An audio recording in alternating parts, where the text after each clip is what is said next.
Bonjour à tous, aujourd'hui nous sommes le vendredi 7 juin et à l'occasion de la sortie de notre tout nouveau magazine culte qui sort donc aujourd'hui en kiosque le 7 juin 2024, je vais vous parler de la petite histoire de la presse custom en France, que certains appellent la presse biker, la presse Harley, enfin peu importe, donc vous voyez de quoi il s'agit.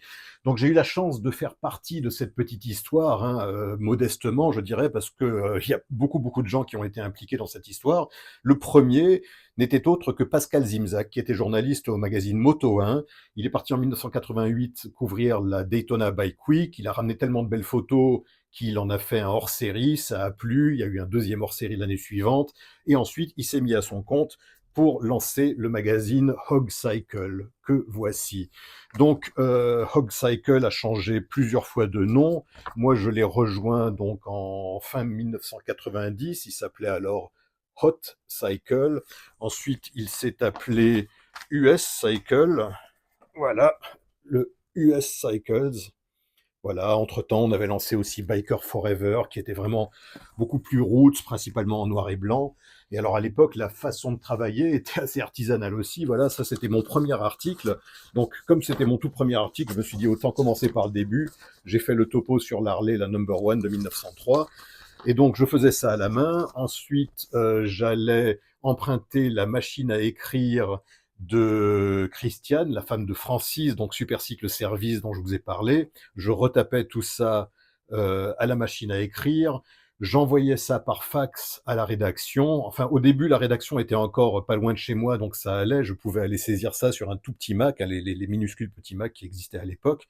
Et ensuite, quand j'ai commencé à travailler pour un autre magazine dont la rédaction était à Clermont-Ferrand, à ce moment-là, oui, j'envoyais effectivement mes articles dactylographiés par fax jusque là-bas, et là-bas, quelqu'un d'autre les saisissait sur un ordinateur. Donc c'était vraiment très artisanal. Je recevais des diapos, j'avais des enveloppes chronopost d'avance. Tous les jours, il fallait que je renvoie des diapos. Enfin bon, c'était vraiment très artisanal. On a fait d'énormes progrès depuis. Donc ensuite a été lancé en fin 1991 le magazine Freeway, dont voici le premier numéro, dont la couverture, comme les 88 couvertures suivantes, était illustrée par notre ami Coyote. Alors, Freeway a été lancé par Fabrice Roux et Christophe Bonicel. Et justement, Fabrice Roux et Christophe Bonicel sont aujourd'hui mes deux associés dans le lancement de ce magazine culte. Mais ça, nous y reviendrons, parce que Fabrice n'en est pas resté à ce coup d'essai. Il a créé bien d'autres magazines entre-temps, hein. Donc, par exemple, celui-ci, Moto Heroes, ça c'était le numéro 1 avec Steve McQueen, donc ça c'est vraiment le bébé de Fabrice Roux aussi. Ensuite, on avait fait Custom Magazine, dont j'étais rédac chef pendant une dizaine d'années. Donc Custom Magazine, là, on mélangeait les motos, les hot rods, enfin bon, tout ce qui était custom.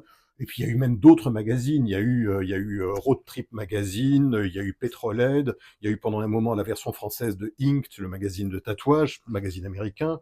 Et puis énormément de hors-série, comme celui-ci par exemple. Là, j'avais fait un historique croisé Harley Indian. Voilà, donc ça, tout ça, c'était les débuts donc de la presse biker. Il y a eu aussi d'autres magazines. Il y a eu par exemple certains membres de l'équipe initiale de Freeway qui sont partis au tout début des années 2000 pour créer le magazine Wild. Donc pour moi, ça a été une aubaine parce que j'avais à un moment donné ma démission de chez Freeway pour ouvrir mon magasin Harley dans le Var. Et finalement, le fait qu'une certaine partie de l'équipe s'en aille pour créer le magazine Wild m'a permis de retrouver ma place chez Freeway. Bon, enfin, tout ça pour dire que on a tous été guidés par la passion, voilà. Aucun de nous n'a fait une école de journalisme. On est tous arrivés au bon endroit, au bon moment. Et puis, ben voilà, il suffisait à l'époque d'avoir vraiment la passion, de savoir un tout petit peu écrire, et puis de lancer un magazine. Aujourd'hui, c'est un petit peu plus compliqué. Disons que maintenant, l'expérience aide, et sincèrement, sans Fabrice Roux et sans Christophe Bonicel comme partenaire, jamais je me serais aventuré tout seul à lancer ce magazine. Donc c'est vraiment quelque chose qui a été fait à trois mains, à plus que ça même, parce qu'il y a il y a toute une équipe de pigistes et d'amis qui étaient impliqués là-dedans, notamment Henry Levenbrook, qui nous a fait le sujet de couverture, donc qui a décrypté vraiment le film The Bike Riders, qui va sortir au cinéma en France, je crois, le 19 juin.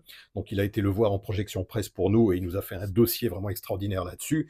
Mais il y en a aussi plein d'autres, hein, je ne vais pas tous les citer, des belles illustrations d'Alain Frétet, enfin voilà. Donc on retrouve un petit peu certains des vieux de la vieille dans ce magazine-là. Et donc voilà, c'était juste un petit clin d'œil. Je voulais quand même vous présenter ça. C'est à cause de ce magazine-là que ces derniers temps, j'ai pu faire un peu moins de vidéos, enfin un peu moins fréquentes. Mais bon, je vous promets de continuer à en faire, hein. Voilà, les vidéos, ça c'est vraiment pour le plaisir. Ça aussi, c'est pour le plaisir, mais évidemment, il faut bien vivre. Donc ça, on essaye de cumuler les deux avec ça. Et voilà, bah écoutez, on sera la semaine prochaine au Wheels and Waves à Biarritz pour le lancement officiel donc de ce magazine-là. Ensuite, on sera à Morzine pour les Harley Days, et puis ainsi de suite. Donc voilà, si vous ne l'avez pas déjà fait, essayez de le trouver en kiosque ou encore mieux, abonnez-vous. Et puis d'ailleurs, puisqu'on parle d'abonnement, n'hésitez pas à vous abonner aussi à ma chaîne YouTube. C'est quelque part en dessous que ça se passe. Bon, allez, je vous laisse et puis à très bientôt les amis. Ciao.